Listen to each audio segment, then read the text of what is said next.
Good afternoon. Good afternoon. My pleasure to see you here. Good to have you. Would you please introduce yourself? So my name is Simone Williams. What more do you want to know?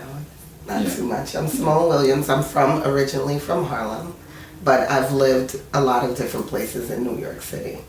Yeah. I see.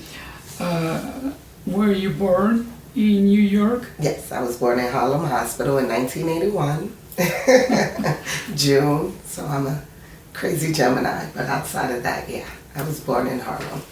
And would you please say a couple of words to our listeners and those who watch this program about what is going on in the country and just the causes, how you see it, what happened and the origin of Black Lives Matters. Okay.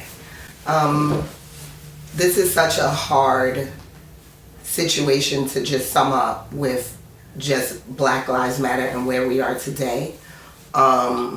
This has been going on in America for as far as we can remember. Black people in America have been less than since the concept of America came about. We have gotten to different places where we had to fight for just the basic necessities of human beings. And we've made strides through civil rights movements and different things to get where we are today. And even having a black president, you know what I mean? But there are still things that exist in America that promotes thinking of one group of people as less than. And so what ended up happening basically is there's, you know, a system which started out as just Jim Crow and these laws, it became police reform. Many of police organizations, especially in the South, were back in the day just to bring a slave back. You know what I mean? So there's different things going on within the police force that sometimes just pigeonholes black people automatically. And even though there is progress amongst black people, there's still a stigma of what black people are. I see. What is your perspective? How do you see the real origin of the movement? The real origin, it started out so simple. Like, I literally remember, it was just a cry. It wasn't as if there was people in the streets, you know, but it was after Trayvon Martin was murdered by a civilian in Florida. What was his name? George. I don't even try to remember his name because it's just unfortunate. But it started out as like Black Lives Matter because this is what we go through every day. And it doesn't seem that it's being seen, you know? So, and it was just mothers, a group of women who just said, this is sad. And on social media said, hashtag Black Lives Matter. And from that, it built momentum. After that, it was, you know, things that happened in Ferguson and protests. And it built momentum because people really wanted the world to understand that we matter. Things that we go through matter. Thank you. From my own experience, what I watch here in New York, a little bit on media, I see, and European people see that there are a lot of white youth in this moment. Could you explain that? The reason being, those are their friends. And they stood side by side while things happened to their black friends that didn't necessarily happen to them, but they did the same thing. Why was the end result so different? Why was the end result when I get pulled over because of the same exact situation and you got brutalized?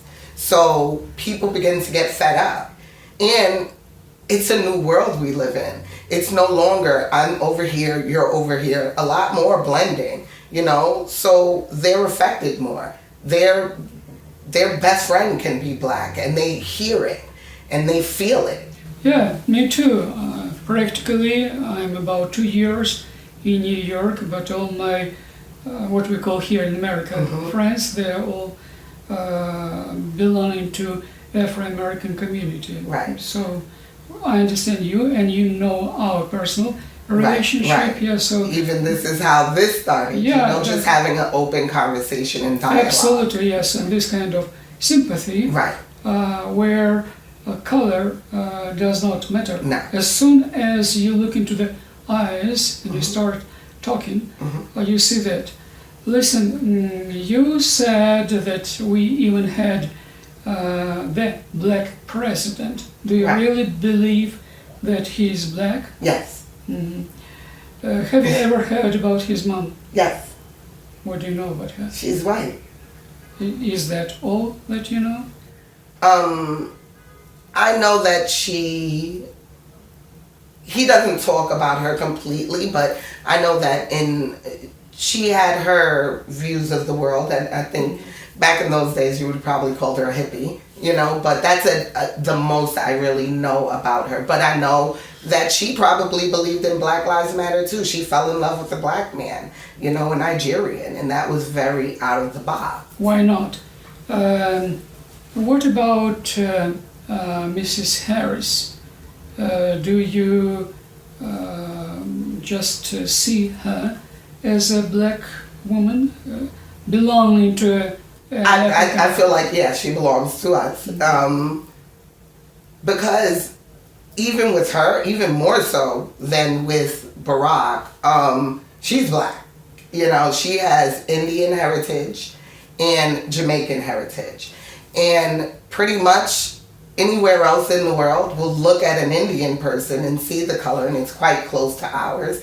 And so, yeah, and because of the history of our world, if people don't really understand and know, you know, we have a lot in common with Indians in India and of that Middle Eastern territory, even down to the food alone. Right. So, yeah, I do.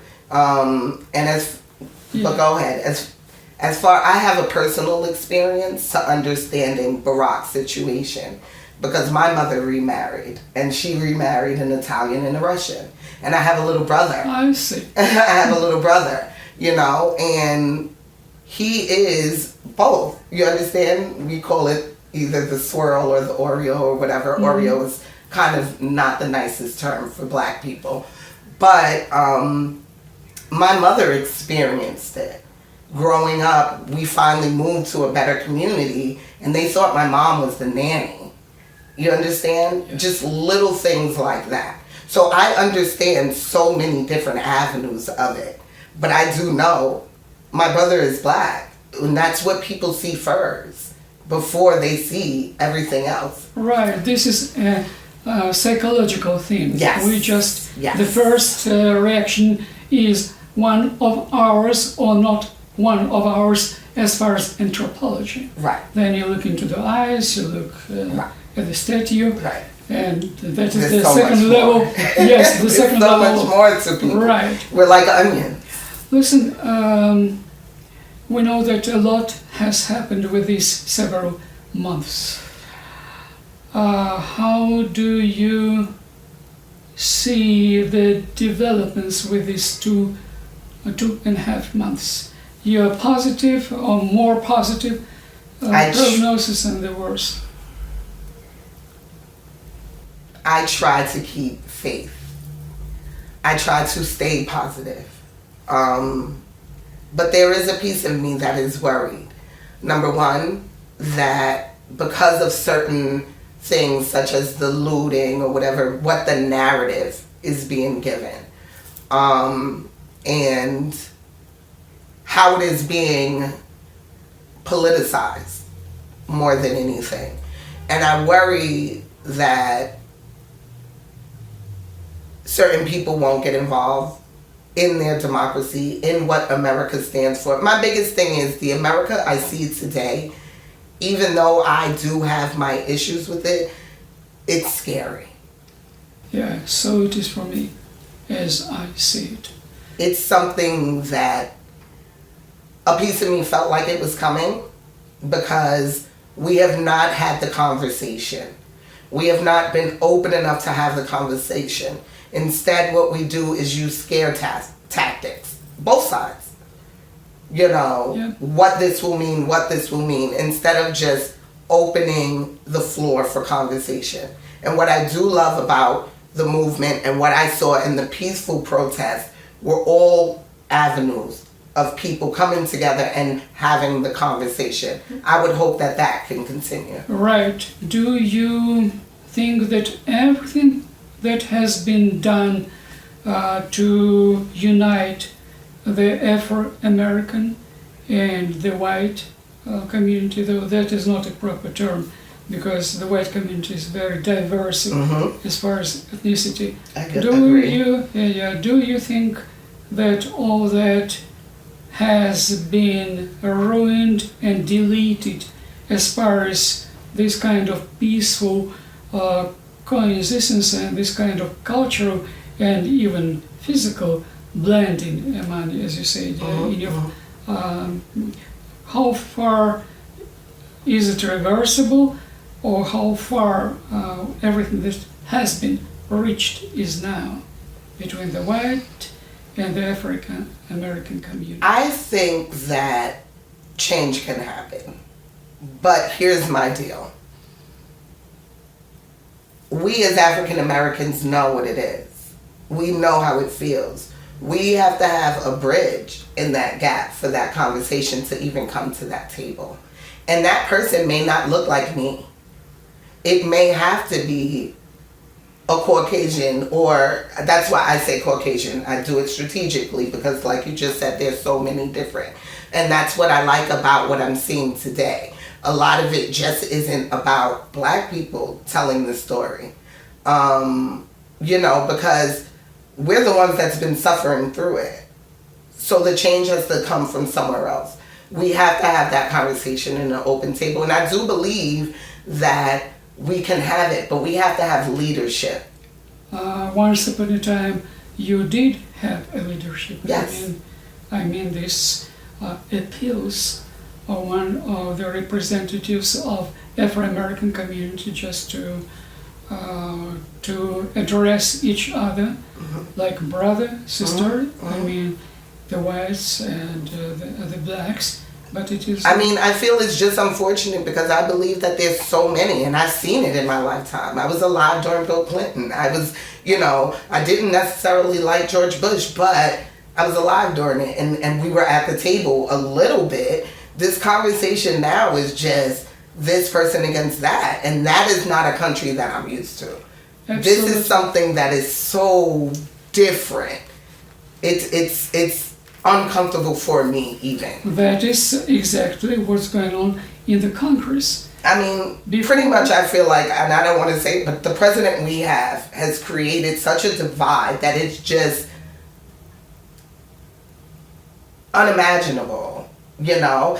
And what scares me about it is the fact that I knew it was coming. If the right people give there is a piece of our country that is still racist.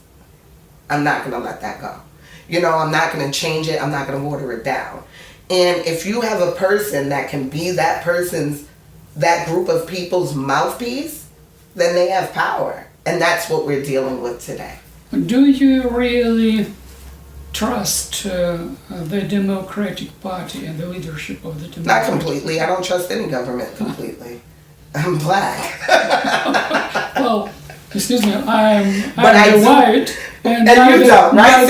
See? And we're thinking in our head this whole time that it's because we're Black. But no, I don't trust any government.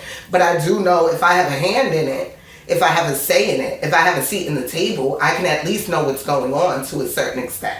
What is a personal impression about Mr. Biden? You want me to be honest? Because I'm a Biden fan. I'm honest with you. I'm a Biden fan, so I may be partial, I may be biased, but I do like him. I feel like he comes from an understanding of working class people. he's had struggles that we have had, and I feel like he empathizes, and at least we'll all be heard. Okay. Even if we may not all get what we want, but that's not the world we live in. We have to compromise. Listen, how did it happen so that Mr. Biden, when he was the chairman of the Committee on International Relations, he was the one who presented the case against Iraq. Later on, the whole world and American people agreed that that was a conspiracy, that we remember General Powell, who showed that, as a joke, soda or baking soda or just a washing powder. So they just lied to American people.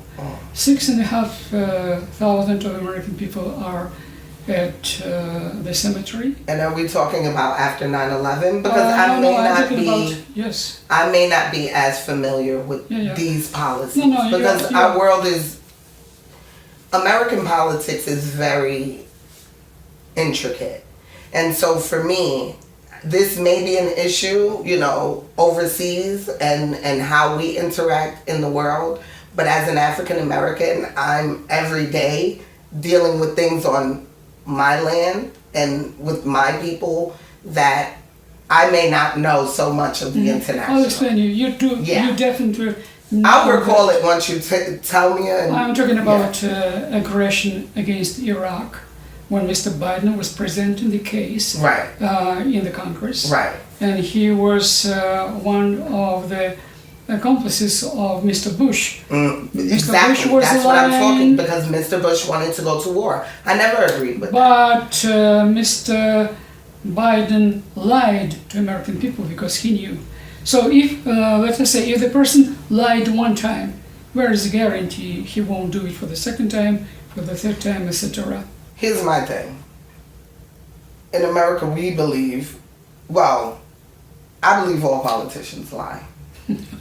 And 30,000 of people became invalids, so they got injuries, they lost their limbs, etc. A lot of them were representing Afro-American communities. So to what extent Black life matters in this case? It matters a lot, and unfortunately the only thing I can say is I tell my sons, don't fight for this country. I will be honest about that.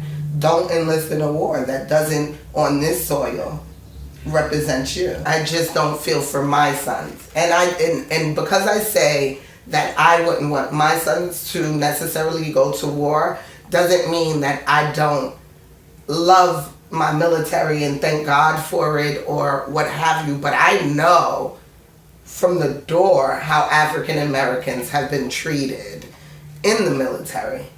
Can you say a couple of words about it? Still like second-class citizens. Really? Yes. There have been times where we fought from the beginning of time and we still were slaves. There have been times when we've come back, and you can do the research. I just watched something the other night where, veterans after the First World War were lynched for still wearing their suits, for still asking for the same respect as another veteran who went and fought overseas. Now you are a threat. How are you a threat and you fought for this country? And you're still fighting for the rights to vote, fighting for the rights to be an equal man. There was one time when we were property, you understand? And we still gave to this country. For me, I don't feel like my son, who has so many different opportunities, and I've made sure that go to school, work really hard, get educated, I don't feel like he should have to fight for this country and then still come back and deal with being pulled over. Some of our highest people in the military still today, if they're not wearing a uniform, like literally suited up every day and walk outside like a normal black person, maybe with how we like to dress, you're still a target. I can't resolve myself at night to tell my sons that's the avenue they need to go down. Do you really believe that the Democratic Party is concerned about that, or they actually you are used, Afro-American community, as an instrument for them to grab power? Your personal feeling. I do believe, because of a lot of the people that I personally know in the Democratic, I don't believe on a whole that the Democratic Party is about. What about the leadership? I see the leadership changing currently. I believe that the leadership is changing. I believe Biden is like the last of the old, and there's some new people trying to come in and foster a different conversation. I see. And that's where I see the Democratic movement. That's what I like. I am a hardcore Democrat. So I do believe that there's voices now that aren't being quiet. And so it's not about a power move. I see. The last two questions. I started coming across statements like, well, let them give, meaning Afro-Americans, some territory and let them start their own state. What is your feeling about that? I don't like that. Yes. No. That's a way backwards. Oh, sure. The second one, what is your, I already asked you, but how do you see our country in the nearest 5-6 months? It's going to be an all battle, drag out fight. I'm not even going to sit here and lie. And people, it's going to be a fight. I pray that the humanity of America unites.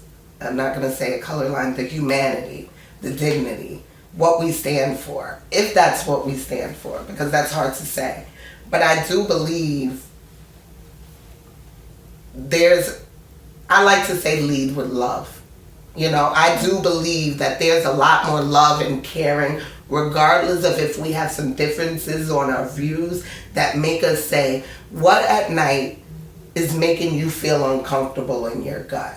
And do something about that. And I do think that America is starting to have that reckoning. Like, they can't sit well with certain things that just seems so off. I see. They may not understand it, they may not know how to put their hands on it, but they know in their gut something is not right. Do you think we are already engaged in a civil war? To a certain extent, yes, I do. And do you anticipate? I worry that if this president were to stay in office, we will go into a full-blown civil war. That is my fear. Where do you want to see me? On which side? Doing what you're doing now. Bringing the facts, the truth. There is no side to justice. Thank you. Thank you. Okay, thank you very much. Thank you. Because I'm sure that will be a very, very interesting and for nationally valuable interview for the European audience. Thank you. Thank you very much, and let us do what people once upon a time did. Let's hug each other. Yes. Thank you. Thank you.